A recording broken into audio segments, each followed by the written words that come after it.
Today we salute you, Mr. Budweiser head of marketing guy. Only you could take a beer and make it queer. 20 years of amazing ad campaigns, and this is where we end up. Not gonna buy it. What the were you thinking? What is going on, everybody? Wired here. I hope you guys are all having a great, wonderful day. And once again, I know, I'm back again with more Bud Light boycott news. We had a huge shakeup yesterday on day 34 with the company disavowing Dylan Mulvaney, them coming out and saying that somehow this slipped past them, but it was an outside agency that put her on a can, which I don't really understand how that could possibly be. We've seen the stock drop 27%, while Miller and Coors are both up 13% respectively.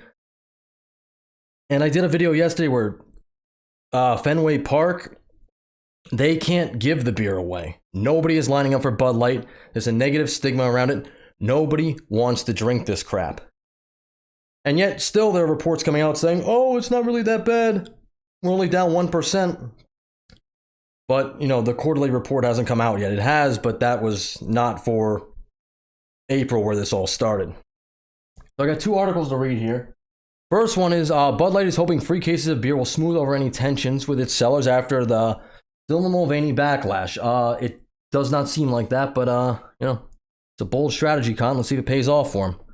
The company behind Bud Light, which would be Anheuser-Busch, I suppose, is hoping some free beer will help smooth over any tensions with its distributors, some of whom told the Wall Street Journal they'd faced backlash and sagging sales after the brand's promotion featured the trans influencer. Anheuser-Busch, the company that owns Bud Light, is gifting a case of Bud Light to all employees who work with the company's wholesale distributors. Oh, well, how nice of them. The company has also promised new ads are on the way, that the beer maker will increase marketing spending on Bud Light to alleviate any impact to sales, distributors told the Journal. These changes follow a month-long controversy that led to a reported dip in sales for the beer brand on April 1st. Trans influencer Dylan Mulvaney posted a video on Instagram that featured, we already know all that. We've seen sales, they're saying they dipped 17%. They've actually, right now the number is around 27%. Probably after the weekend, they're going to be even worse than that. And this is a last-ditch effort for Bud Light, you know, trying to give away free beer, because, I mean, you know, when has Bud Light ever done that before? You know, to try to, you know, get people back, or some conservatives, moderates, back on their side.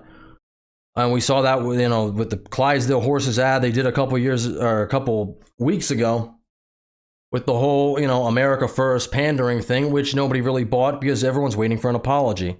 And although the CEO has come out and disavowed the Dylan Mulvaney campaign, saying it was not a campaign, it was just a promotion or something, and somehow somebody did it from outside the company, I don't think that's going to sit too well. Like I said, I think there's going to be a very negative stigma that's associated with drinking Bud Light in public places. People are going to be looking at you funny. Sorry, that's just how it is. But I also did say that they're in a really tricky spot, because if they come out and say nothing, the conservatives, the moderates, sensible leftists will not buy their product. If they disavow Dylan Mulvaney, then the 1-2% of people they manage to get from the left that are going to drink their beer are going to come out for their heads. And it seems that is exactly what has happened here. From New York Post, Bud Light will be extinct in a few years for disavowing Dylan Mulvaney, activist says. Who could have predicted this? You know, they really screwed themselves. They really did. It's like, you know, they're in a place where they can't win. They really can't.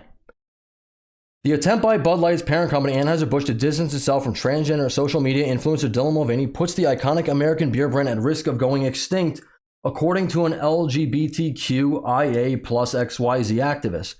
Stacy Lentz, co-owner of New York City's historic gay and lesbian landmark Stonewall Inn, told Newsweek that Bud Light missed an opportunity to stand by their commitment to the trans community by pandering to and giving in to transphobic outcries.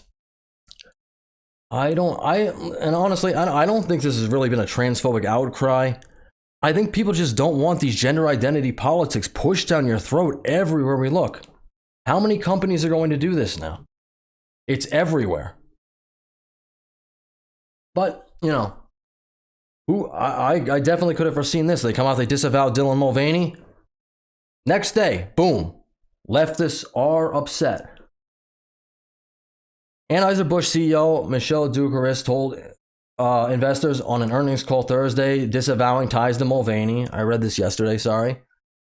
Ducaris was attempting damage control after calls for a boycott of Bud Light grew in the wake of its partnership with Mulvaney. And yeah, they're down 27%. Their bottles, their cans.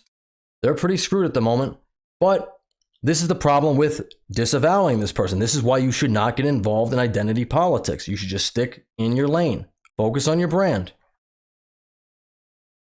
But Lentz and other LGBTQ activists think the company failed to stand behind the transgender influencer and stick up for the community. As far as marketing, I hope and think they realize that as a brand, they will be extinct in a few years if they are not fully on the side of equality, as that is what the Gen Z consumer expects and demands. She said she sympathized with Mulvaney as this whole thing was not handled well and she was caught in the middle of a horrible firestorm. I could agree with that, actually. I don't think, they never should have involved Dylan Mulvaney. That's the truth of the matter. I don't think it's Dylan Mulvaney's fault for, trying to make money. I really don't. But Budweiser, Anheuser-Busch, they should have been smarter than that. They should have known this was going to have a huge backlash. Last month, John Casey, senior editor of the LGBTQ magazine Advocate, published an op-ed calling for a boycott of Bud Light for validating trans hate. Rather than come to the defense of a transgender woman, which, you can say, but Dylan Mulvaney has not had top surgery, bottom surgery, minor facial reconstruction surgery. Don't know if this is the best person to parade out there even for this topic, but I digress. Rather than defend a noble campaign that sought to reflect acceptance and rather than let the campaign with Mulvaney speak for itself, Anheuser-Busch poured alcohol all over an extremist fire and that will continue to singe our community, Casey wrote. Who could have predicted this, right? The Human Rights Campaign, one of the nation's most prominent LGBTQ advocacy groups, denounced Bud Light and Anheuser-Busch for not forcefully pushing back on the boycott calls. Well, they're down 27%. They got to do something. But, again, everyone could see this coming a mile away. They're screwed no matter what they do. If they do nothing, moderates and right-wingers are not going to buy their beer. If they disavow Mulvaney, the few percentage of people in the country they got to buy their beer are no longer going to buy it. And now they're going to hope that the right-wingers are going to come to their defense and start stocking up their beer, which I don't think is going to happen.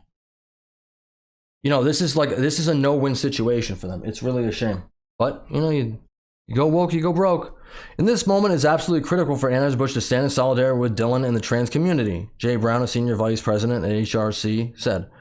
However, when faced with anti-LGBTQ plus and transphobic criticism, Anheuser-Busch's actions demonstrate a profound lack of fortitude in upholding its values of diversity, equity, and inclusion to employees, customers, shareholders, and the LGBTQ plus community. HRC said it was preparing to lower Anheuser-Busch's long-standing 100% corporate equality index, a national benchmarking tool on corporate policies, yada, yada, yada. I don't really think that's going to matter. Sales are down 27% from what I've seen, and that's of, I guess, the end of April, so April 29th, 30th. And viral TikTok video with Red Sox Fenway Park, and nobody's buying the beer. But, I could have, everyone can see this a mile away. You come out, you say, we're not associated with Mulvaney. Well, now you've pissed off the left. And I don't think it's going to make that many more conservatives or moderate people come back and buy your brand. You should have just stayed out of identity politics. All right, we'll see what happens, but this does not look good for Anheuser-Busch. Anyway, that's all I got. Leave a like on the videos. Please subscribe to the channel if you haven't. It really helps me out with the algorithm. Thank you for listening this long, and I will catch you all in the next one. Later.